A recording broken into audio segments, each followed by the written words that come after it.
Media के सभी साथियों का आज की प्रेस कॉन्फ्रेंस में बहुत बहुत स्वागत है। आज खुशखबरी है, खुशी का दिन है। जालंधर जिसको ये कहा जाता है कि कांग्रेस का गढ़ है और पिछले 75 साल की राजनीति में 60 साल से ज़्यादा वहाँ से कांग्रेस के सांसद रहे और अगर अब भी देखें तो 1999 से लेकर आज तक वहाँ लगातार कांग्रेस जीतती आ रही थी। वहाँ पर एक शानदार जीत आम आदमी पार्टी ने दर्ज की है और लोकसभा में अब आम आदमी की आवाज़ गूंजेगी, ये आज सुनिश्चित हो गया है। तो इसके लिए पूरे देश की जनता को बहुत बहुत शुभकामनाएं और ख़ासकर पंजाब के लोगों को बहुत बहुत शुभकामनाएं कि आपने फिर से एक क्रांति की शुरुआत की है और लोकसभा में दोबारा से आम आदमी पार्टी के प्रतिनिधि को जालंधर से जिता करके भेजा है। ये जीत बहुत बड़ी जीत है।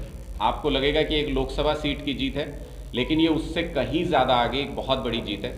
मैं उसको तथ्यों के सामने आपके सामने रखूं तो जब हम 92 सीट जीत करके पंजाब में हमने सरकार बनाई, उस वक्त भी जालंधर की इस लोकसभा में 9 विधानसभा सीटें आती हैं और उस वक्त हम सिर्फ 4 सीटें जीत पाए थे और 5 सीटों पर यहाँ हमें हार का सामना करना पड़ा था, जबकि वेव थी पूरे पंजाब में हमारी 92 सीट हमने एक तरफा जीत हासिल की थी।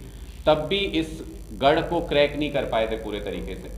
आज जब हम ये लोकसभा सीट जीते हैं तो मुझे बहुत खुशी हो रही है ये बताते हुए कि 9 में से 7 और 8 लीड थोड़ा थोड़ा चेंज हो रही है। 7 सीटों पर हम क्लियर विन कर रहे हैं और 8वीं सीट पे 300-400 वोट के मार्जिन से हम टक्कर दे रहे हैं वहाँ पर। तो एक तरीके से एक तरफा जीत लगभग सारी विधानसभाओं में पूरे मुकाबले में और एक तरफा जीत हासिल करके हम आ रहे हैं। इससे ये एश्योर होता है, इससे ये दोबारा से भरोसा मिलता है कि भगवंत मान जी की जो सरकार ने पिछले 1 साल में काम किया उसके ऊपर पंजाब की जनता ने, जालंधर को दिल कहा जाता है पंजाब का, जालंधर के दिल ने मोहर लगा दी है और इससे हम ये और ज़्यादा सुनिश्चित हो गया है, ये और ज़्यादा हमें भरोसा हो गया है कि पंजाब में जो आम आदमी पार्टी की सरकार चल रही है उसने लोगों का दिल जीता है, लोगों का भरोसा जीता है। ये इसलिए भी महत्वपूर्ण है, जालंधर में सालों साल पुराना एक गढ़ हमने तोड़ दिया कांग्रेस पार्टी का। अब जालंधर के बाद अगली बारी इनके रोहतक, झज्जर और सोनीपत, जिसको ये अपना गढ़ बताते हैं, अब उस गढ़ को तोड़ने की है, क्योंकि कांग्रेस ने सालों साल तक लोगों से वोट लिया लेकिन उनका कभी भरोसा नहीं जीत पाए। कांग्रेस ने सालों साल लोगों का वोट लिया लेकिन उनके लिए कभी काम नहीं कर पाए। इसलिए अब काम की राजनीति को पंजाब के लोगों ने अपनाया है और पंजाब का सीधा संबंध हरियाणा के साथ है, बहुत नज़दीकी संबंध है। वहाँ से जो मैसेज आता है उसको हरियाणा के लोग कंसीडर करते हैं और इसलिए हमें पूरी उम्मीद है कि अब इसके बाद 2024 में हरियाणा में आम आदमी पार्टी की सरकार बनने का रास्ता और स्पष्ट हो गया है, क्योंकि हम पॉजिटिव पाथ पर हैं। पंजाब के अंदर हमारा जो लोगों के बीच में रुतबा है वो लगातार बढ़ता जा रहा है, रुझान बढ़ता जा रहा है, लोगों को हमारा काम पसंद आ रहा है और जब पंजाब में पसंद आ रहा है तो इसका मतलब उससे लगता है हरियाणा में भी खूब पसंद किया जाएगा।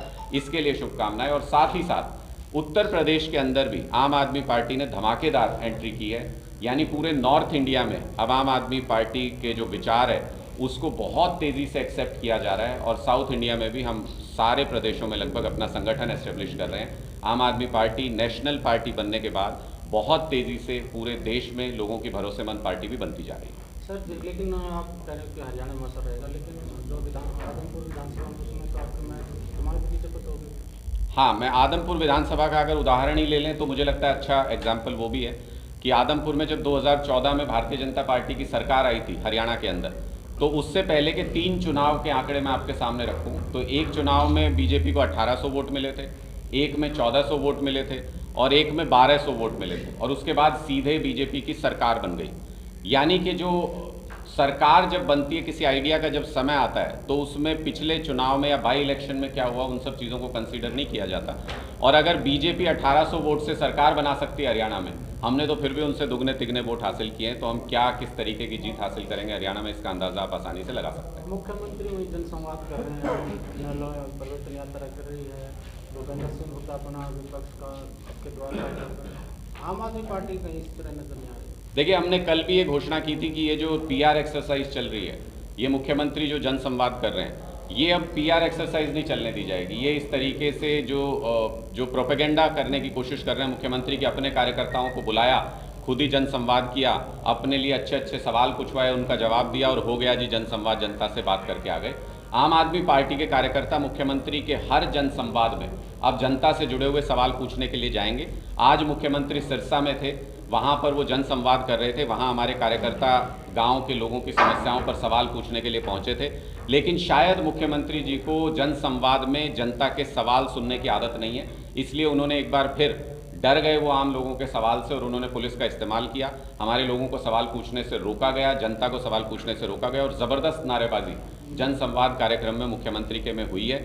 हमारे 15 लोगों को वहां से, जिनमें 3 चुने हुए पार्षद भी हैं, उनको पुलिस ने गिरफ्तार किया है वहां से और उनके फ़ोन बंद हैं, अज्ञात जगह पर उनको ले जाया गया है। ये डराने की कोशिश करते हैं, बार बार ये बताने की कोशिश करते हैं कि हम ऐसा कुछ कर सकते हैं, लेकिन आम आदमी पार्टी के कार्यकर्ता इन सब चीज़ों से डरते नहीं हैं। तो एक तो ये जन संवाद जो है इसको हर जगह पे एक्सपोज करेंगे कि एक PR एक्सरसाइज है, और अगर सही में मुख्यमंत्री जनता के सवालों का सामना कर सकते हैं तो उनको आम आदमी पार्टी के कार्यकर्ताओं के सवालों को सुन के उनका जवाब देना चाहिए, क्योंकि हम भी जनता का हिस्सा हैं। आपने बाकी जिन भी पार्टियों की बात की, वो किस यात्रा पे निकले हैं उसका कोई पॉलिटिकल रेलिवेंस मुझे नज़र नहीं आता है। उनके परिवार में ही जब अपनी नहीं बन रही आपस में, तो मुझे लगता नहीं कोई पॉलिटिकल रेलिवेंस उनका हरियाणा के अंदर अब बचा है। आप अगर देखें तो पंजाब के इस चुनाव में भी जालंधर में रीजनल पार्टीज जिस तरीके से पीछे जाती जा रही है, ज़्यादातर समय जब आज काउंटिंग चल रही थी अकाली दल 4थे स्थान पे था वहाँ पे, और भारतीय जनता पार्टी भी 3रे स्थान पे वहाँ पे आई हुई थी। तो नेशनल पार्टीज़ के बीच में एक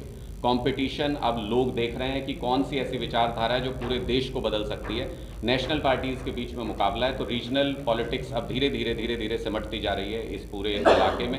तो मुझे लगता नहीं है जिन लोगों का आप बात कर रहे हैं, यात्रा निकाल रहे हैं, उनका कोई भविष्य है। कांग्रेस हाथ से हाथ जोड़ो अभियान कोई चला रहे हैं, मुझे तो नहीं लगता कि कहाँ उनके हाथ से हाथ जुड़ रहे हैं। आज जंतर मंतर पे शायद उनके विधायकों को जाना था खिलाड़ियों को समर्थन देने के लिए। हमारी बहन बेटियों के मान सम्मान के सवाल पे समर्थन देने जाते हैं, वहाँ भी उनके अंदर फूट ख़त्म नहीं होती, वहाँ भी उनके सारे विधायक नहीं पहुँचे, वहाँ भी गुटबाजी थी, कुछ वहाँ पे नेता नहीं पहुँचे कांग्रेस के, कुछ वहाँ पे विधायक नहीं पहुँचे। तो मुझे नहीं लगता कि ऐसी एक्सरसाइज का क्या फ़ायदा, जब आप अपने विधायकों के हाथ से हाथ नहीं जुड़वा सकते तो लोगों के बीच में हाथ से हाथ जोड़ो अभियान चलाने का कोई फ़ायदा नहीं है। हम इस वक्त संगठन बनाने में लगे हुए हैं और अगले 1-2 दिन के अंदर हम पूरे हरियाणा में अपना संगठन अनाउंस करने जा रहे हैं। संगठन एकमात्र ऐसी ताकत है जो आपकी पार्टी की विचारधारा को, मैसेज को लोगों के बीच में लेके जाता है, और हम उसी ताकत का इस्तेमाल करेंगे। उसी ताकत का इस्तेमाल करके हमने पंजाब जीता है और उसी ताकत का इस्तेमाल करके हरियाणा के लोगों का दिल भी जीतेंगे। बीजेपी की सरकार है, लेकिन मुख्यमंत्री कहते हैं कि बीजेपी की सरकार है, सभी नेता कहीं ना कहीं बीजेपी और बीजेपी का जो गठबंधन है उसमें कहीं राहत दिख रही है। देखिए, सब नूरा कुश्ती है, जब तक दोनों पैसे कमा रहे हैं तब तक किसी को कोई फ़र्क नहीं पड़ता, तब तक इनकी सरकार चलती रहेगी। ये पैसे कमाने के लिए, भ्रष्टाचार करने के लिए सरकार बनी थी, इसलिए ना विचारधारा का कोई फ़र्क पड़ता, ना पार्टियों का कोई फ़र्क पड़ता। जेजेपी को अपने हिस्से का मिल रहा है, बीजेपी को अपने हिस्से का मिल रहा है। भ्रष्टाचार का पूरी तरीके से समर्थन करने वाली सरकार है, भ्रष्टाचार को छुपाने वाली सरकार है। और उसका सबसे जीता जागता उदाहरण आप अगर देखेंगे कि करनाल के अंदर जो इंसिडेंट हुआ, वहाँ पे एक हमारे सोशल मीडिया के पत्रकार साथी सही, लेकिन उनको सरकार ने जिस तरीके से प्रताड़ित किया, और सिर्फ इसलिए कि उन्होंने तहसील के अंदर जिस तरह भ्रष्टाचार चल रहा है, जिस तरीके से काम चोरी चल रही है, उसको दिखा दिया। हम सबको मालूम है कि हर तहसील में पैसा चल रहा है, हम सबको मालूम है भ्रष्टाचार चल रहा है, और उसी तहसील में पिछला तहसीलदार के दफ्तर में सब लोग पकड़े भी गए थे, पैसा लेते हुए रंगे हाथों पकड़े गए थे। तो ऐसी जगह पर भी अगर सरकार ऐसे लोगों के खिलाफ, पत्रकारों के खिलाफ खड़ी हो जाए, अगर सरकार उसको भ्रष्टाचार को उजागर करने वाले लोगों के, विसल ब्लोअर्स के खिलाफ खड़ी हो जाए, तो ऐसे में साफ पता चलता है कि वो भ्रष्टाचार को बचाने वाली सरकार है। इसमें गठबंधन टूटने और बनने का सवाल ही नहीं है, ये सब साथ ही रहेंगे, क्योंकि इनको पता है कि इन्होंने इतना भ्रष्टाचार किया है कि जो साथ छोड़ेगा, जो अलग जाएगा, उसी के खिलाफ सरकार लग जाएगी, उसका भांडा फोड़ हो जाएगा, इसलिए कोई अलग नहीं जाएगा। पंजाब में एक पत्रकार भावना है, उनको भी गिरफ्तार किया गया।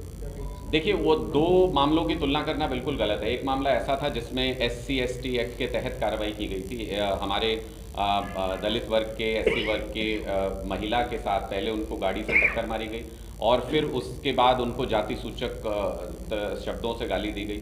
तो मुझे लगता है कि ये बिल्कुल ही 2 अलग मामले हैं। और यहाँ पर अगर आप देखें हरियाणा में, तो पूरा ऑन रिकॉर्ड है, वीडियो पे है सब कुछ, कि कैसे वो तहसीलदार के दफ्तर में जाके लोगों की परेशानियों के बारे में जिक्र कर रहे थे, उसके लिए उनको गिरफ्तार किया गया। जहाँ पंजाब में अगर आप देखें तो जहाँ उस केस में ज़मानत भी हो गई है, यहाँ पे हरियाणा में अगर आप देखें तो लगातार कोई अलग अलग केसेस लगा के, कई महिला वुमेन मोडेस्टी का केस लगा रहे हैं, कई IT एक्ट का केस लगा रहे हैं, उन पे 10-15 अलग अलग धाराएं लगा के उनको कोशिश की जा रही है कि ज़्यादा से ज़्यादा उनको जेल के अंदर रखें।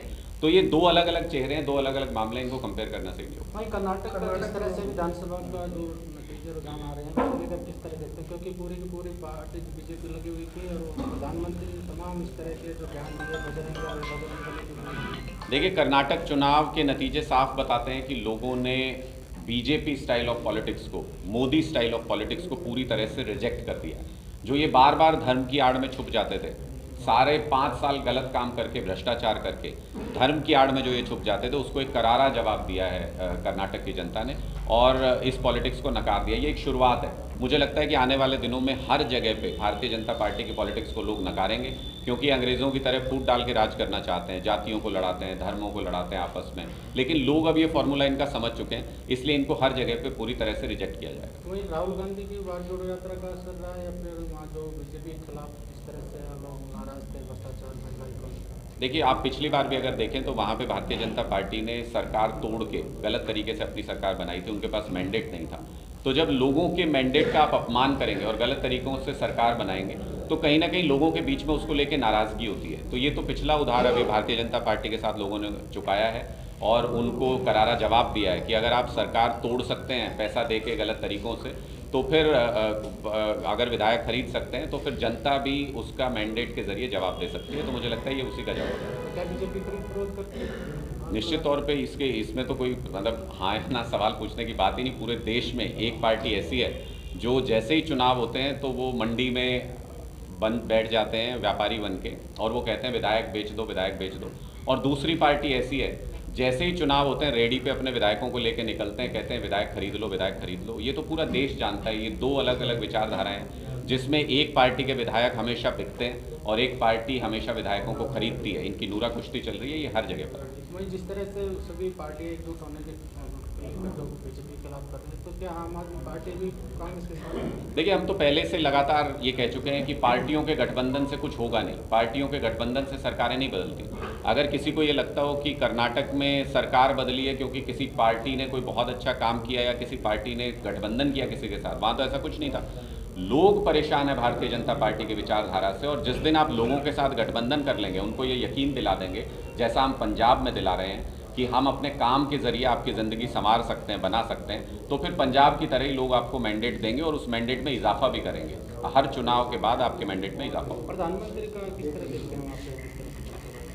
देखिए, मुझे लगता है कि प्रधानमंत्री जी के स्टाइल ऑफ पॉलिटिक्स को लोगों ने जवाब दे दिया है कर्नाटक के अंदर। जैसे उन्होंने जम के प्रचार किया कर्नाटक में और उसके बावजूद बार बार भारतीय जनता पार्टी कहती थी कि मोदी फैक्टर काम करता है, मोदी फैक्टर काम करता है। लेकिन अगर आप पिछले कुछ सालों में देखें तो प्रोपेगेंडा से हट के अगर इसको देखा जाए तो अलग अलग 19 राज्य ऐसे हैं जहां पे भारतीय जनता पार्टी को करारी हार का सामना करना पड़ा मोदी जी के चुनाव प्रचार के बावजूद। लेकिन इन फैक्ट्स को दिखाया नहीं जाता। प्रोपेगेंडा मशीनरी पैसे के जरिए हाईजैक करने की कोशिश कर रहे हैं पूरे सिस्टम को और ये बताया जा रहा है कि मोदी जी जहां जाते हैं वहां चुनाव जिता देते हैं। लेकिन असलियत ये है कि 19 प्रदेशों में भारतीय जनता पार्टी पिछले कुछ सालों में अगर देखें तो अलग अलग मौक़ों पर हार का सामना कर चुकी है और अब ये जो गिरावट का दौर है ये अब रुकने वाला नहीं है। विनाश काले विपरीत बुद्धि, जिस तरीके से ये दिल्ली के अंदर भी पहलवानों के मुद्दे को हैंडल कर रहे हैं, मुझे लगता है कि समाज के हर वर्ग को भारतीय जनता पार्टी नाराज़ करती जा रही है और अब इनका पतन निश्चित है, इनके अहंकार का पतन निश्चित है। वही जो चंडीगढ़ में मन की बात में सुनने को लेकर जो है मेडिकल के खिलाफ हत्या के लिए बैन लगाया, इस तरह के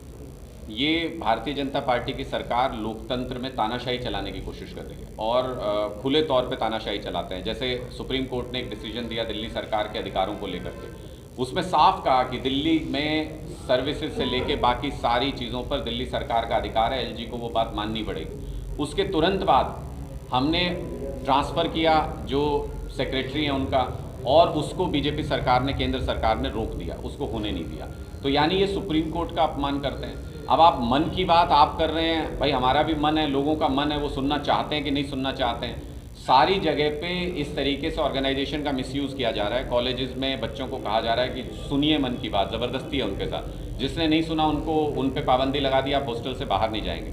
तो मुझे लगता है ये तानाशाही की शुरुआत इसी तरीके से होती है। लेकिन हरियाणा के लोग और अगर देश के लोग देखें तो बहुत जागरूक हैं इस मामले में और इस तरीके के तानाशाही रवैये को वो शुरुआत में ही रिजेक्ट कर देते हैं। मुझे लगता है कि बीजेपी के रिजेक्शन का दौर शुरू हो गया, पूरे देश में इसका रेप्लिकेशन होगा, आने वाले सारे चुनाव भारतीय जनता पार्टी हारने वाली है। वहीं प्रधानमंत्री मोदी ने जो कर्नाटक विधानसभा चुनाव प्रचार में टीम ऑफ कलर स्टोरी का जिक्र किया था, उसको लेकर कई राज्यों में बीजेपी टैक्स फ्री किया गया है और कहा कि सब लोग इसको देखें, इस तरह के। अब चुनाव खत्म हो गया, अब उसके बाद वो मुद्दा कहीं चला जाएगा, भारतीय जनता पार्टी उसको छेड़ेगी नहीं। ये बहुत दुर्भाग्य है कि हमारे देश के प्रधानमंत्री किसी एक प्रोपेगेंडा का प्रचार करते हैं, चुनाव प्रचार के बीच में खड़े होकर के किसी मूवी का प्रचार करते हैं। ये बहुत दुर्भाग्यपूर्ण है। अगर मोदी जी को शौक है कि उनको हर तरह की मूवीज़ जो है वो रिलीज़ होनी चाहिए और हर तरीके की मूवी जनता के सामने आनी चाहिए, जो कि वाजिब भी है कि हर तरीके का विचार जनता के सामने खुले तौर पे आना चाहिए, तो बीबीसी ने एक डॉक्यूमेंट्री बनाई थी गुजरात में मोदी जी के कार्यकाल के दौरान जिस तरीके से मैसेकर हुआ, उसको लेकर के एक डॉक्यूमेंट्री बनाई थी जिस पे केंद्र सरकार ने बैन लगा दिया। मैं निवेदन करूंगा मोदी जी से कि अपने विचारों से सहमत होते हुए वो उस डॉक्यूमेंट्री से भी बैन हटाएं और फिर वो केरला स्टोरी भी देखें और फिर वो बीबीसी की डॉक्यूमेंट्री भी देखें। उनके अंदर इतनी हिम्मत होनी चाहिए कि दोनों सच्चाइयों का सामना कर सकें। भाई